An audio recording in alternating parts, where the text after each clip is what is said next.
Welcome to the Picky Eater channel. I'm Tony and I am the Picky Eater. Today we're doing another Cooking with the Picky Eater segment. This one is not really necessarily cooking, but it is a staple recipe for my household and for my diet. This one goes all the way back to my childhood, as far back as I can remember, especially on road trips. My mother would always make a couple of different sandwiches. There was potted meat or deviled ham or whatever that was, because I didn't eat it, but my dad liked it. And then there was peanut butter and cheese, which was my mom's favorite. And I think a lot of these picky eater proclivities of mine come from my mother, but that's a whole nother story. You know, sandwiches are a staple for me because I can really choose just meat, cheese, mayonnaise, and bread most of the time. And you know, it makes it easy for me. I get all the nutrients I need and it's delicious. But this one's a little bit polarizing because most people, when you tell them, yeah, I'm gonna have a peanut butter and Velveeta sandwich, are like, ugh, no, that can't be good. In fact, my wife was the same way. When I first met her, funny little story, you know, this sandwich does make your mouth kind of, you know, it's peanut butter, so your mouth gets really occupied, right? And then of course you put thick cut Velveeta in there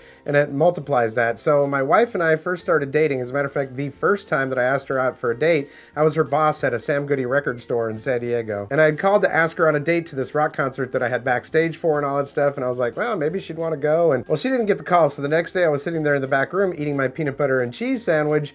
And she came in to get her paycheck and she was like, oh, hi. And it was a little awkward moment right there because, well, she's like now aware that I want to date her. And then she looks at what's in my hands and is like, what is that? And I said, oh, it's peanut butter and cheese. It's great. Let me finish what's in my mouth first. You know, so yeah, a little awkward. She was like, no, I'd never eat that, but now she loves it. So what are you going to do? It's simple and it's oh so tasty. Let's head down to the table so I can show you how to do this. Now let me lay out the ingredients for what we're going to be making today. So first you need your bread. Now I prefer just regular old Wonder Bread because it's nice and soft and it just seems, for peanut butter and jelly and for peanut butter and cheese, it works really well. But this is what wifey wanted, so this is what we got. It's an artisan bread and it's actually really very good. A little thicker and, you know, it works well. Next, and this is the most important ingredient, is it has to be the original Velveeta. It can't be the store brand or anything else. Can't be any other flavor of Velveeta. Original Velveeta. That's a very important factor. Then you're gonna need your peanut butter, and this is what I've been using lately. I really enjoy it. It's a Jif Natural Creamy Peanut Butter. It's low sodium, no need to stir or anything like that, and man, it's very tasty. Reminds me of when I was a kid and we used to go to this nut farm in San Diego called Bates Nut Farm, and they had this machine that would make the peanut butter. This is not quite as good as that, but it's very good. Now, I like creamy peanut butter most of the time. Used to be that I would only eat creamy peanut butter, but if crunchy peanut butter is the only thing there, I will eat it now. It's just, you know, I don't really enjoy it quite as much as creamy. And then last, and this is a very important ingredient of the peanut butter and Velveeta sandwich, you gotta have nacho cheese Doritos, just plain old basic nacho cheese Doritos. I don't know why, just the combo is super, super good. All right, so let's put all this stuff aside. Let me bring over that. My wife would kill me if she saw me working on this kitchen table here without a placemat. Paper plate works just fine for this. Now going back to the most important ingredient, this is actually an important step right here. This is a fresh loaf, so let me go ahead and get this thing opened up. Now one thing about this stuff is once it's opened up, I always end up tearing the foil on it. But what I do is I just stick it in a plastic bag after that. But okay, so unfortunately my wire cheese slicer just broke, so I will have to use a sharp knife. But what you want to do is, it's all about the thickness of your Velveeta, okay? So the Velveeta has to be thick cut. Usually about 3 slices of it will work just fine. So that is about right there. Look at that. Oh yeah. That is some thick Velveeta niceness. It's a very thick slice, but that's what you need for the proper peanut butter and Velveeta sandwich. Second slice, and the third one doesn't have to be quite as thick. As you'll see, I'm going to use that to finish off the sandwich. All right, so we got our slices here. Let's go ahead and open up our peanut butter. This is a nice fresh jar of it. Then we need our bread. When it's a fresh loaf, I always reach back a couple of slices just so I can make sure that my slices are, you know, good size, because sometimes the ones at the end are a little bit small. And I'm kind of funny about this. I need my bread to match, so I can't just slop it down there and go, oh, I'll just do it like this. No, that's not right for me. It has to match, so I put it on the plate that way. And to make sure that they stay matched, I just roll it over like that. So this step is pretty important too. You have to put the peanut butter on both sides of the bread. Important to have peanut butter on both sides. And you can, you know, decide for yourself how thick you want it. There we go, that's about good for that one. And then again, making sure that we still have it lined up. There we go, that's the inside. Looking good. So then we're just gonna lay those on the plate like that, facing each other. Ah, it's like a match made in heaven. Then this thinner slice right here, we're just gonna put that aside for a second. Take the first thick slice and put it all the way over there. The next one, well, it looks like we probably didn't need quite as much. It depends on how big your bread actually is. Then we'll take this thinner piece right here and we'll just kind of fold that up. And you wanna make sure you have coverage on the entire slice of bread. So yeah, I over sliced, which is fine. Take another piece for this thinner one because this piece is kind of wedged right here. We'll just bloop, put it on there like that. You want a uniform thickness across that bread. We're just gonna drop this over like that. Oh man. See, look at that. Matched up perfectly. Everything is nice, okay?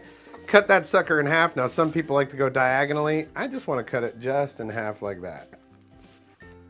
And there we go. A perfectly made peanut butter and cheese sandwich. Or should I say peanut butter and Velveeta. And if you are so inclined, you can take these little extra pieces here and just go ahead and eat them.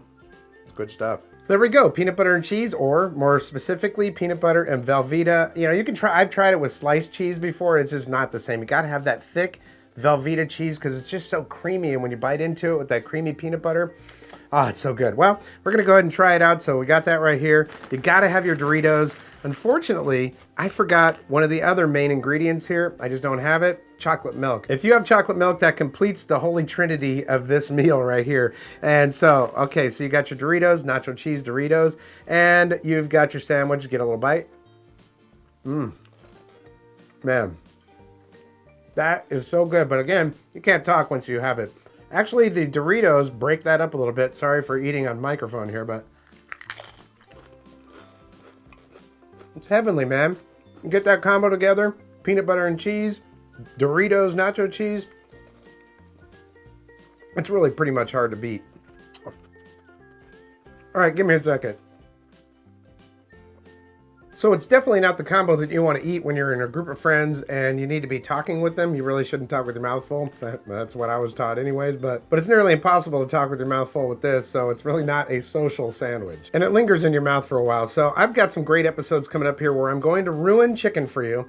You'll still want it, but there's something that I have to do when I cook chicken breasts that you'll be like, oh dude, why did you show me that? Because now I have to do that every time. And another one where I'm going to ruin eggs for you because there's something I have to do to an egg before I can cook it and eat it. Some of these episodes are not for the faint at heart. I also have some fast food stuff that I'm gonna go out and pick up and do a from the truck type of thing. So here's something that I would love to do. I'd love to take one of your family recipes, something that's cherished and something that you know has stuff in it that I won't eat, and then you're gonna send it to me and I'll put it on and I'll butcher your family recipe. I don't know about butcher, but I'll make it so that it's picky eater approved and give you a shout out and all that kind of stuff. So if you're interested in doing that, let me know in the comments and we'll try. I'm gonna get an email set up where you can send the stuff and we're gonna get this thing going. I also am gonna get a website going for the Picky Eater channel as well. Most of all, I just wanna thank you for your support here on the channel. This is one that's deeply personal and it kind of puts myself out there, you know what I mean? It's really exposing myself in these picky eater tendencies, but it's real life. It's just how I am. It's what I deal with